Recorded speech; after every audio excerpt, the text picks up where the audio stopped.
السلام علیکم ورحمۃ اللہ تعالی وبرکاتہ۔ درود پاک پڑھیں۔ اللہم صلی علی سیدنا مولانا محمد وعلی آلہ وبارک وسلم، صلاۃ و سلام علیک یا رسول اللہ صلی اللہ تعالی علیہ وسلم۔ اعوذ باللہ من الشیطان الرجیم، بسم اللہ الرحمن الرحیم۔ وَإِذَا سَأَلَكَ عِبَادِي عَنِّي فَإِنِّي قَرِيبٌ اجیب دعوت الداعی اذا دعانی فلیستجیبوا لی ولیؤمنوا بی لعلہم یرشدون۔ صدق اللہ العظیم۔ سورہ بقرہ پارہ نمبر 2 آیت نمبر 186، ترجمہ کنز الایمان۔ اور اے محبوب صلی اللہ تعالی علیہ وسلم، جب تم سے میرے بندے مجھے پوچھیں، یعنی میرے بابت دریافت کریں، تو میں نزدیک ہوں، دعا قبول کرتا ہوں پکارنے والے کی جب مجھے پکارے۔ تو انہیں چاہیے کہ میرا حکم مانیں اور مجھ پر ایمان لائیں کہ کہیں راہ پائیں۔ اس آیت کریمہ کا پچھلی آیتوں سے چند طرح کا تعلق ہے۔ پہلا تعلق یہ ہے کہ پچھلی آیت میں مسلمانوں کو تکبیر کا حکم دیا گیا تھا، وَلِتُكَبِّرُوا اللَّهَ عَلَى مَا هَدَاكُمْ کہہ کر، تاکہ تم بڑائی بولو اس پر، اللہ کی تکبیر کہو کہ اس نے تم کو ہدایت دی، رمضان کی اور قرآن شریف کی، ایمان کی، جس سے بظاہر چاند دیکھنے کے وقت کی تکبیریں اور تکبیر تشریق مراد ہیں، جو کہ کبھی بلند آواز سے بھی ہوتی ہیں۔ اس پر شبہ پڑ سکتا تھا کہ شاید اللہ تبارک و تعالی دور ہے کہ بلند ذکر کو تو سنتا ہے اور آہستہ ذکر کو نہیں سنتا۔ یہ وہم دور کرنے کے لیے اب اگلا مضمون بیان ہو رہا ہے۔ دوسرا تعلق یہ ہے کہ پچھلی آیت میں بندوں کو تکبیر اور شکر کا حکم دیا گیا تھا، اب فرمایا جا رہا ہے کہ ہم قریب ہیں، تمہارا ذکر اور شکر سنتے ہیں، تمہاری یہ محنت برباد نہیں جائے گی۔ یعنی پہلے بندوں کے عمل کا ذکر تھا، اب اپنے کرم کا ذکر ہو رہا ہے۔ تیسرا تعلق، پچھلی آیت میں مسلمانوں کو رب تعالیٰ کی حمد اور شکر کا حکم دیا گیا تھا، اب اس آیت میں دعا کا حکم دیا جا رہا ہے، یعنی دعا حمد کے ساتھ، یعنی حمد بلکہ اس کے بعد ہو۔ اس آیت کی شان نزول کیا ہے؟ تو مختلف اقوال ہیں مفسرین کرام کے۔ ایک قول یہ ہے کہ صحابہ کرام علیہم الرضوان کی ایک جماعت نے جذبہ عشق الہی میں حضور پاک صلی اللہ تعالی وسلم سے عرض کیا کہ یا رسول اللہ صلی اللہ علیہ وسلم، ہمارا رب کہاں ہے؟ اس پر یہ آیت کریمہ نازل ہوئی۔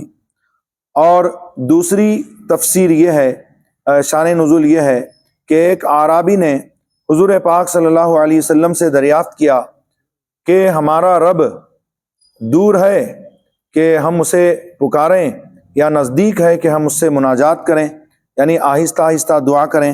تب اس پر یہ آیت نازل ہوئی۔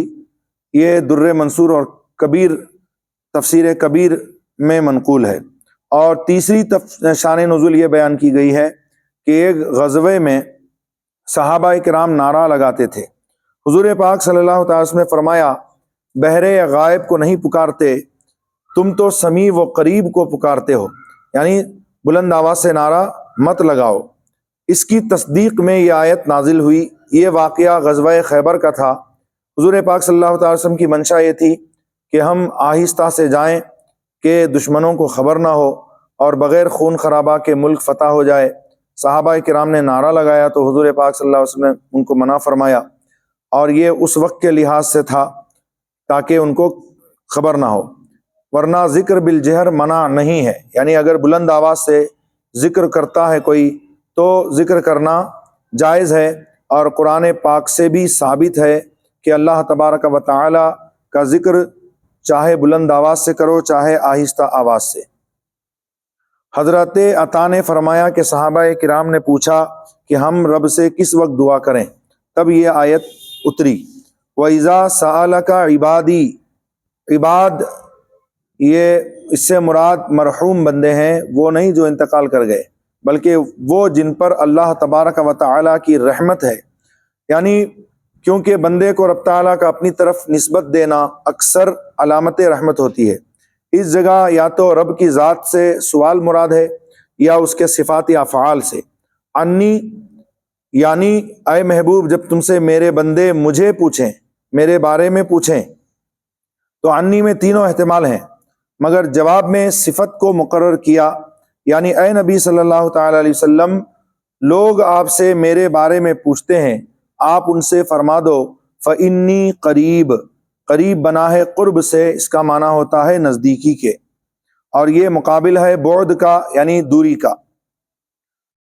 اور نزدیکی کبھی مکانی ہوتی ہے کبھی زمانی ہوتی ہے، اور کرم کی بھی نزدیکی ہوتی ہے اور درجے کی بھی نزدیکی ہوتی ہے۔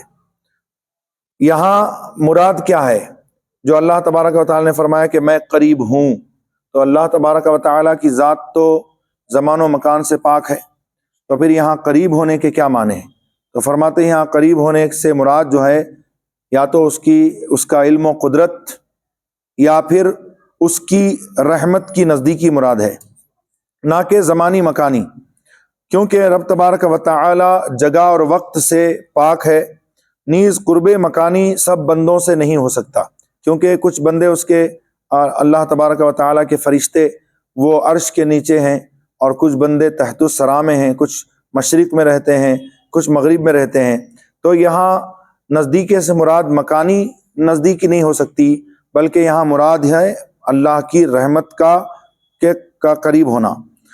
جیسے اس آیت میں اللہ تبارک و تعالی نے فرمایا ایک آیت میں ان رحمت اللہ قریب من المحسنین، یعنی رب تعالیٰ کی رحمت بندے سے قریب ہے احسان کرنے والوں سے، اور نیک بندے مرتبہ یا رعایت میں اس سے قریب ہیں۔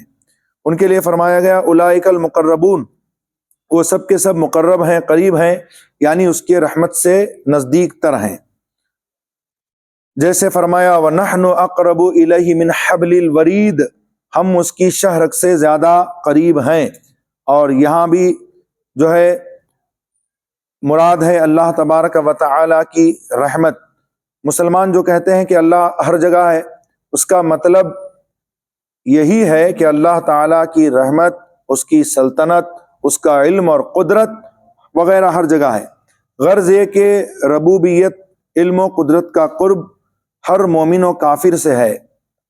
ربوبیت کا یعنی رب ہونے کا، اور اللہ تبارک و تعالی کے علم کا اور اس کی قدرت کا قرب ہر مومن و کافر سے ہے، مگر کرم اور عنایت و مہربانی صرف مومنوں سے قریب ہے، نہ کہ کافروں سے، کیونکہ کافر اس کی رحمتیں خاص رحمتوں کے مستحق نہیں ہیں، اور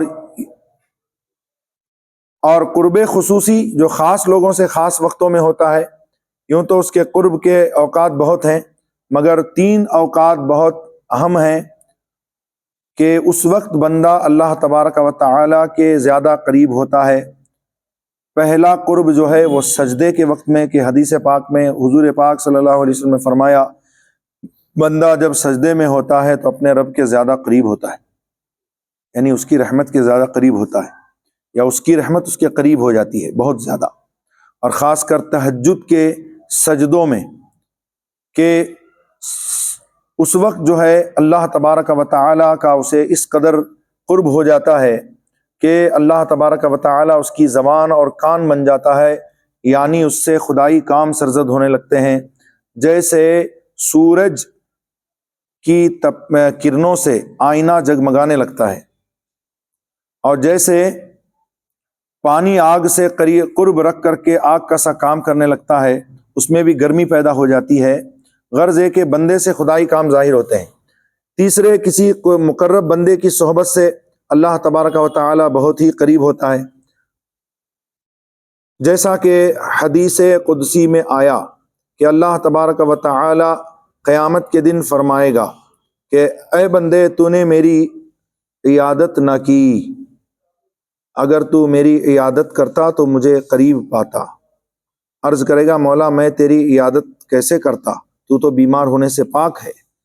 تو فرمائے گا کہ فلاں میرا بندہ جو میرا محبوب تھا وہ بیمار تھا اور تو نے اس کی بیمار پرسی نہیں کی، اگر تو اس کی بیمار پرسی کرتا تو مجھے اپنے قریب پاتا۔ فرمائے گا اے بندے میں بھوکا تھا تو نے مجھے کھانا نہیں کھلایا، عرض کرے گا مولا تو تو بے نیاز ہے، تجھے میں کیسے کھانا کھلاتا؟ فرمائے گا کہ میرا فلاں بندہ بھوکا تھا، اگر تو اسے کھلاتا تو میرے یہاں اس کا اجر ضرور پاتا۔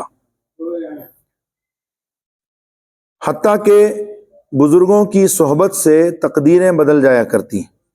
چور تو چرانے کے لیے آیا تھا غوث پاک رضی اللہ تعالیٰ عنہ کے گھر میں، بہت شہرت سنا تھا اس نے کہ بہت بڑے سلطان ہیں، وہ سمجھ رہا تھا کہ شاید بہت بڑے بادشاہ ہیں اور دنیا کے خزانے دیتے ہیں، وہ ویسے بھی وہ دین اور دنیا کے دونوں کے خزانے دیتے ہیں۔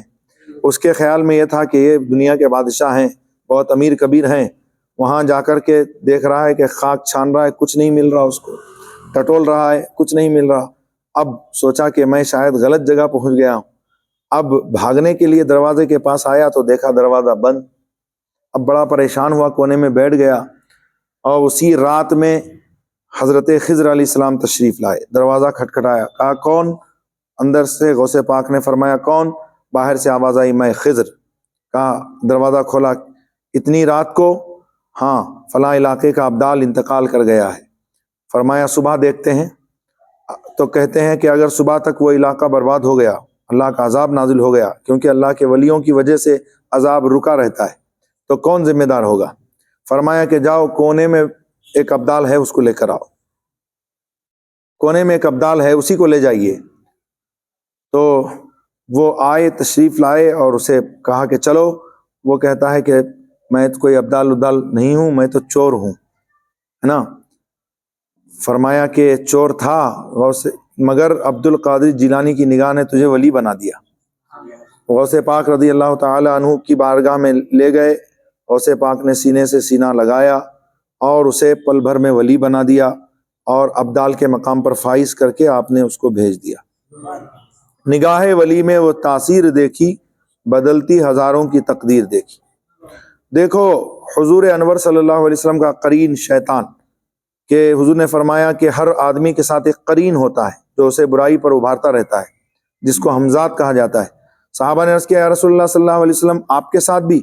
فرمایا ہاں میرے ساتھ بھی، لیکن اللہ کا کرم ہوا اور میرا قرین مسلمان ہو گیا۔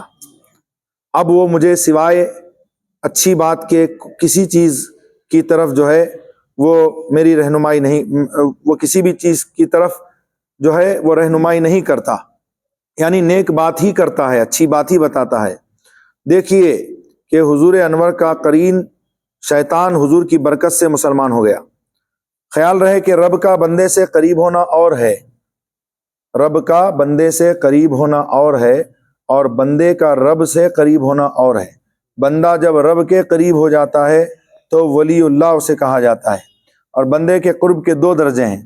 پہلے درجے میں بندہ سمجھتا ہے کہ رب تبارک و تعالی مجھے دیکھ رہا ہے، تب وہ گناہ و غفلت سے بچتا ہے۔ اور دوسرا درجہ یہ ہے، اس درجے پر پہنچ جاتا ہے کہ جب یہ سمجھتا ہے اور محسوس کرتا ہے کہ میں رب کو دیکھ رہا ہوں۔ اسی درجے میں سوز و گداز لذت عبادات اعلیٰ طریقے سے حاصل ہوتی ہے۔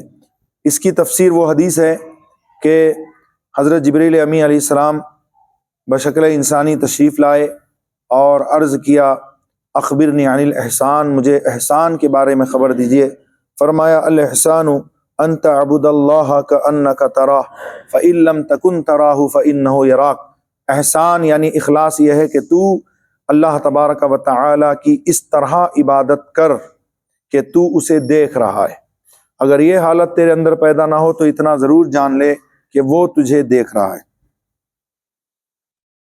اجیب دعوت الداعی اذا دعان، میں دعا کرنے والے کی پکار کو سنتا ہوں جب وہ مجھے پکارے، جب وہ مجھ سے دعا کرے، دعا قبول کرتا ہوں پکارنے والے کی جب مجھے پکارے۔ یہ اس کی نزدیکی کا بیان ہے۔ اجیبو بنا ہے جوبن سے، جس کا معنی ہے کاٹنا تراشنا۔ تالاب کو جوبا اس لیے کہتے ہیں کہ اس کی زمین پستی کی وجہ سے دوسرے حصے سے کٹ جاتی ہے۔ اور جاب الصخر بالواد، یعنی یہ قوم سمود کے بارے میں آیا کہ وہ پتھروں کو کاٹ کاٹ کر مکان بناتے تھے۔ اور جواب کو اس لیے جواب کہتے ہیں کہ وہ ہوا کو کاٹتے ہوئے سننے والے کے کان تک پہنچتا ہے۔ کسی کی بات قبول کرنے کو اسی لیے استجابہ کہا جاتا ہے کہ اس سے سوال کا سلسلہ کٹ جاتا ہے۔ یہاں یا جواب دینے کے معنی ہے یا قبول کرنے کے معنی۔ دعوت دائن اور دعان سے یا پکارنا مراد ہے یا دعا کرنا، یعنی جب مجھے پکارنے والا پکارتا ہے تو میں اس کے جواب میں لبیک فرماتا ہوں۔ جب مجھ سے کوئی دعا مانگتا ہے تو اس کی دعا پر یا لبیک فرماتا ہوں یا قبول فرماتا ہوں، اس لیے کہ وما دعاء الکافرین الا فی ضلال، یعنی کافروں کی پکارنا برباد جاتا ہے۔ اور کبھی ایسا ہوتا ہے کہ کافروں کی دعا دنیا میں قبول کر لی جاتی ہے اور وہ چیز انہیں دے دی جاتی ہے، اور کبھی ایسا ہوتا ہے کہ مومن کی دعا قبول نہیں کی جاتی اس وقت، مگر جب وہ آخرت میں جاتا ہے تو اللہ تبارک و تعالی اسے پہاڑ کے برابر نیکیاں عطا کرتا ہے۔ عرض کرتا ہے مولا یہ نیکیاں کہاں سے آئیں، میں نے تو یہ نہیں کی۔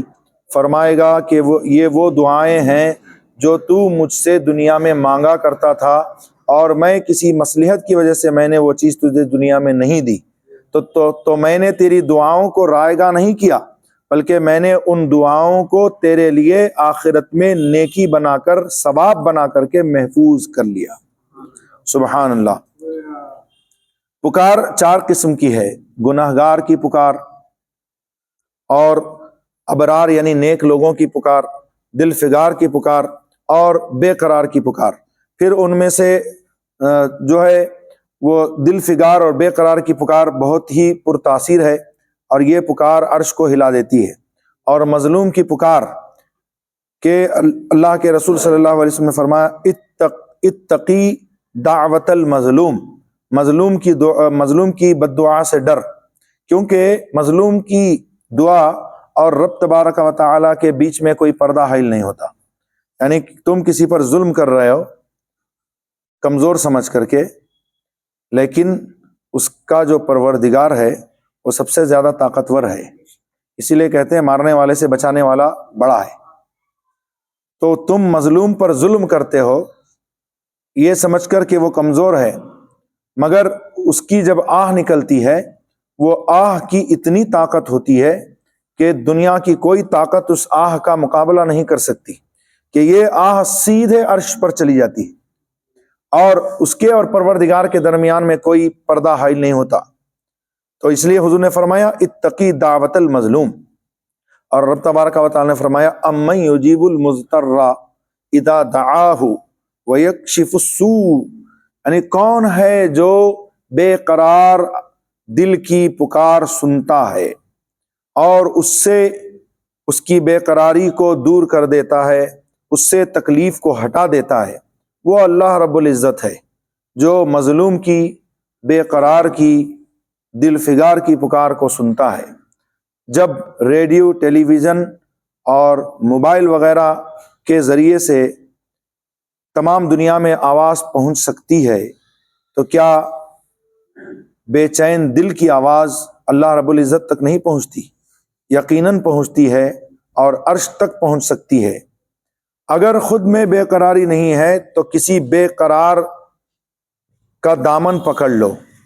جیسے ریڈیو کے ذریعے سے اعلانات کرائے جاتے ہیں، تو اسی طرح بے قرار دل رکھنے والے صاحبان دل کے ذریعے سے دعائیں کرائی جاتی ہیں، اور ممکن ہے کہ اس سے سارے ہی دعا کرنے والے مراد ہوں، کیونکہ ابھی میں نے عرض کیا دنیا میں بعض کفار کی بعض دعائیں قبول ہوتی ہیں۔ فَلْيَسْتَجِيبُوا بواسطہ محبوب صلی اللہ تعالی وسلم بندوں سے غائبانہ کلام ہے۔ اللہ تبارک و تعالی نے فرمایا تو انہیں چاہیے کہ میرا حکم مانیں، یعنی جب میں بے قرار دل کی پکار سنتا ہوں، دعا مانگنے والے کی دعا میں سنتا ہوں، اور اس کی حاجتیں جب میں اس کی حاجتیں پوری کرتا ہوں تو انہیں چاہیے فَلْيَسْتَجِيبُوا کہ میرا حکم مانیں اور مجھ پر ایمان لائیں۔ یا یہاں ایمان لانے سے مراد ایمان لانا ہے یا ایمان والوں سے خطاب ہے، تو مطلب ہے ایمان پر قائم رہنا، اور ایمان پر قائم رہتے ہوئے اطاعت کرنا، کیونکہ بغیر ایمان کے اعمال معتبر نہیں۔ اور یا یہ کہ ایمان پر قائم رہیں لعلہم یرشدون، یہ رشد سے بنا ہے بمعنی ہدایت پانا، کہ کہیں راہ پائیں۔ خلاصہ تفسیر یہ ہے کہ اے نبی صلی اللہ تعالی وسلم، جب میرے بندے آپ سے میرے بارے میں سوال کریں کہ میں دور ہوں یا نزدیک، تو آپ فرما دو کہ میں ان سے بہت قریب ہوں، ایک آن کے لیے بھی ان سے دور نہیں۔ اس کا ثبوت یہ ہے کہ میں دعا مانگنے والوں کی دعا قبول کرتا ہوں۔ اگر قریب نہ ہوتا تو مجھے ان کی دعا کا کیسے علم ہوتا اور میں ان کے کام کیسے بناتا۔ جب میں غنی ہو کر ان کے پکار کا جواب دیتا ہوں اور ان کی تمنا میں پوری کرتا ہوں، تو انہیں چاہیے کہ وہ میرے احکام مانیں اور اطاعت کریں اور مجھ پر بغیر دیکھے ایمان لائیں تاکہ راہ جنت کی ہدایت پائیں۔ خیال رہے کہ قبولیت دعا کی شرط علماء کے ہاں عقل حلال اور صدق مقال ہے، یعنی سچ بولنا اور حلال کھانا اور سچ بولنا۔ جو آدمی حلال نہیں کھاتا اور سچ نہیں بولتا اس کی دعا قبول نہیں ہوتی۔ فرمایا جو حرام کا لقمہ کھاتا ہے، ایک لقمہ کھاتا ہے تو 40 روز تک اس کی دعا قبول نہیں ہوتی، اور جو ہمیشہ حرام ہی کھاتا ہو تو اس کی دعا کیسے قبول ہوگی۔ انشاءاللہ تعالی دعا کے فوائد اور دیگر احکام و مسائل اگلی نشست میں بیان ہوں گے۔ وما علینا الا البلاغ المبین، وآخر دعوانا الحمد للہ رب العالمین۔